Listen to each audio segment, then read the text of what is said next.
Vous imaginez que c'est l'Aubert qui organise le sabotage de rentrée des recettes dans les caisses de l'État? Le début du régime du président Ndayishimiye a été marqué par des lamentations de ce genre.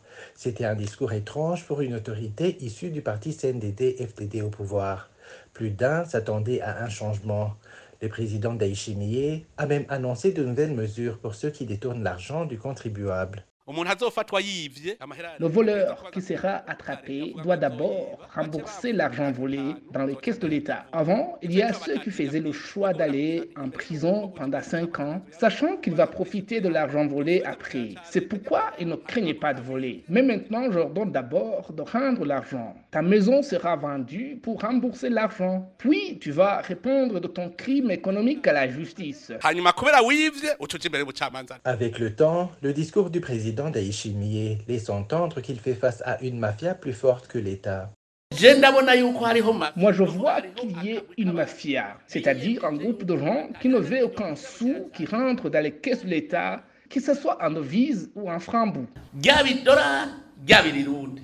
Ndayishimiye a aussi avoué, à un moment donné, qu'il n'a pas de stratégie de sauvetage pour l'entreprise para-étatique de communication Onatel qui était en faillite.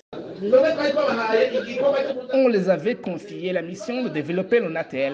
Ils ont été incapables. Qu'ils rentrent chez eux. Si l'enfant meurt, la nounou n'a plus de boulot. Laissons-les accompagner la faillite de l'Onatel jusqu'au bout et on va voir ce qu'ils vont faire après.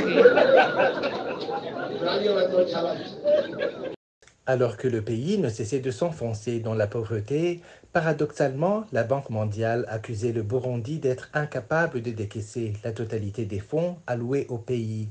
Le ministre des Finances, Audace Niyonzima, a reconnu cela et a avoué que la cause est l'incompétence des cadres chargés d'exécuter ces projets. Nous avons relevé les défis de lenteur dans l'exécution des projets qui sont financés par la Banque mondiale. Et ces lenteurs sont principalement dues d'abord aux lourdeurs administratives de la Banque mondiale. Il a promis qu'il va travailler, qu'il va contribuer pour alléger ces lourdeurs administratives qu'on a enregistrées auprès de la Banque mondiale, mais aussi aux gestionnaires des projets qui sont des nationaux, mais qui ne sont pas très actifs ou qui ne sont pas très appliqués, ou alors qui n'ont pas suffisamment de compétences pour pouvoir exécuter rapidement ces projets. Parce que si on n'accélère pas le rythme de décaissement ou le rythme d'exécution de ces projets, ça nous freine dans la demande de nouveaux fonds. Alors que nous avons beaucoup de projets, nous avons beaucoup de besoins pour lesquels nous avons besoin de financement. Mais si on se présente à la Banque mondiale pour demander des financements, alors que les financements en cours ne sont pas exécutés à un rythme satisfaisant, donc ça nous bloque et ça handicape l'accès à ces nouveaux financements.